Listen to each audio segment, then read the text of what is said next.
आज है 28 जुलाई और वक्त हो रहा है 6 PM। आज की सबसे बड़ी न्यूज़ ये है कि ईरान हो सकता है कि ओमान के साथ मिलकर स्ट्रेट ऑफ हॉर्मुज को खोल दे। जितनी भी कमर्शियल शिप्स हैं उनके लिए स्ट्रेट ऑफ हॉर्मुज को खोल दिया जाएगा। अभी बताया जा रहा है कि ईरान इसके लिए ड्राफ्टिंग तैयार कर रहा है ओमान के साथ मिलकर। इसके बाद जितने भी माइंस लगे हुए हैं स्ट्रेट ऑफ हॉर्मुज में उसको हटाने का काम करा जाएगा। दोस्तों, अभी ईरान ने ये ऑफिशियली अनाउंस नहीं किया है, लेकिन बताया ये जा रहा है सोर्सों के हवाले से कि ईरान ओमान के साथ बात कर रहा है और हो सकता है कि आने वाले दिनों में हम लोग देखेंगे कि स्ट्रेट ऑफ हॉर्मुज को ईरान पूरी तरह से खोल देगा कमर्शियल शिप्स के लिए। अब ईरान से एक और अहम खबर आ रही है।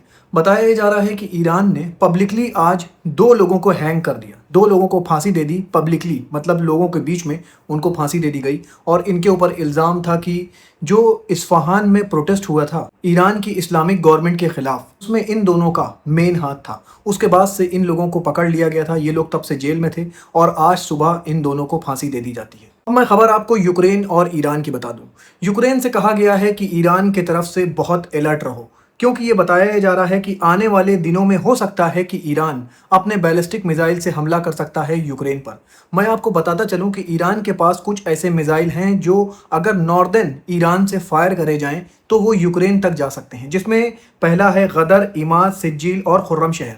ये ऐसे मिसाइल हैं, अगर इसको नॉर्दर्न प्रोविंस से फायर करा जाए ईरान के तो ये यूक्रेन तक जा सकते हैं। और यूक्रेन को अपनी इंटेलिजेंस से ये रिपोर्ट मिली है कि हो सकता है कि आने वाले कुछ दिनों में ईरान हमला कर दे यूक्रेन के ऊपर, क्योंकि ईरान के फॉरेन मिनिस्टर ने ये बात कही भी थी कि जो यूक्रेन ने किया है उसकी कमर्शियल शिप को टारगेट करके तबाह कर दिया, जिसमें ईरान के एक कैप्टन भी मारे गए थे और कई लोग घायल हुए थे। तो ईरान के फॉरेन मिनिस्टर ने कहा था it cannot go without unanswered, इसका जवाब ज़रूर दिया जाएगा। अब मैं खबर आपको इजराइल की बता दूं। इजराइल के डिफेंस मिनिस्टर इजराइल काट्स का बयान आया है कि हम लोग ईरान की एनर्जी साइट्स पर हमला करने जा रहे थे, लेकिन हमको डोनाल्ड ट्रंप ने मना कर दिया। और वो इस वजह से मना किया था क्योंकि डोनाल्ड ट्रंप को इस बात का खतरा था कि अगर हम ईरान की एनर्जी साइट्स पर हमला करेंगे तो ईरान हमारी भी एनर्जी साइट्स पर हमला करेगा, जिससे क्या होगा कि ग्लोबल एनर्जी क्राइसिस आ सकते हैं। दोस्तों, ये खुलासा किया है आज ईरान के डिफेंस मिनिस्टर इजराइल काट्स ने। अब मैं खबर आपको सऊदी अरब और यमन की बता दूं। 2 दिन पहले यमन ने जो सऊदी अरब के जजान प्रोविंस पर हमला किया था और वहाँ की आर्मको जो कंपनी है उस पर यमन के हमले हुए थे और वहाँ की जो ऑयल रिफाइनरी है उसमें काफ़ी ज़्यादा नुकसान हुआ था। अब बताया ये जा रहा है कि सऊदी अरब ने वो ऑयल रिफाइनरी पूरी तरह से बंद कर दी है।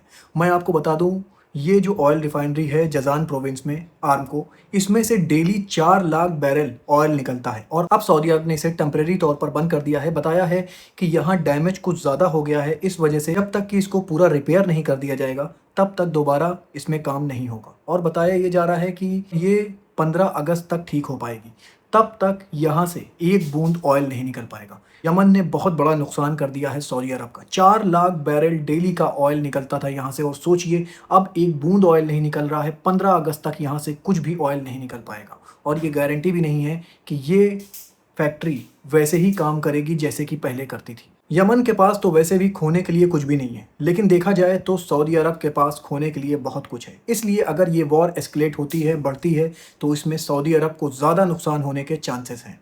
सऊदी अरब के ऊपर डोनाल्ड ट्रंप प्रेशर डाल रहे हैं कि वो इजराइल के साथ नॉर्मलाइजेशन कर ले और अब्राहम एकॉर्ड पर साइन कर ले। अभी तक सऊदी अरब ने इजराइल के साथ नॉर्मलाइजेशन नहीं किया है। इसी के बाद मैं आपको बता दूं, इजराइल के एनर्जी मिनिस्टर हैं एली कोहेन। उन्होंने कहा है हमें इस नॉर्मलाइजेशन की इतनी ज़रूरत नहीं है जितनी कि सऊदी अरब को है। और मिडिल ईस्ट में ये सब जानते हैं कि सबसे बड़ी ताकत अगर कोई है तो वो है इजराइल। इसलिए सऊदी अरब को हमारी ज़रूरत है, हमें सऊदी अरब की ज़रूरत नहीं है।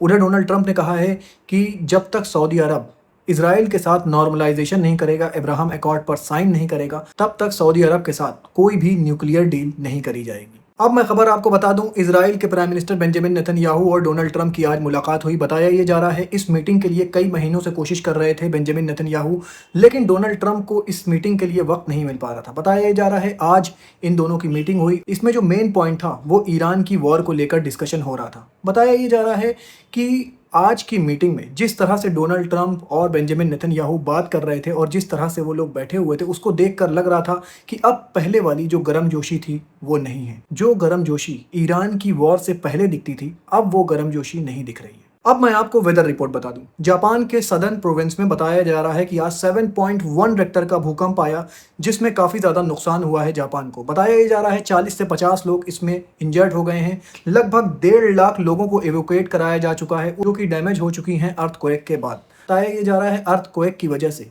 पूरी जगह की जो इलेक्ट्रिसिटी सप्लाई है वो डिस्टर्ब हो गई है और लगभग 48,000 लोगों के पास इलेक्ट्रिसिटी नहीं पहुंच रही है।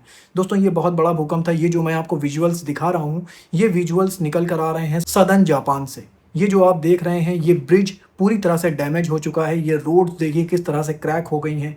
7.1 रेक्टर का अर्थक्वेक एक बड़ा अर्थक्वेक माना जाता है। इसके बाद जापान में सुनामी का अलर्ट जारी कर दिया गया है। बताया ये जा रहा है कि हो सकता है जापान में 2 से 4 घंटे के अंदर सुनामी भी आ सकती है।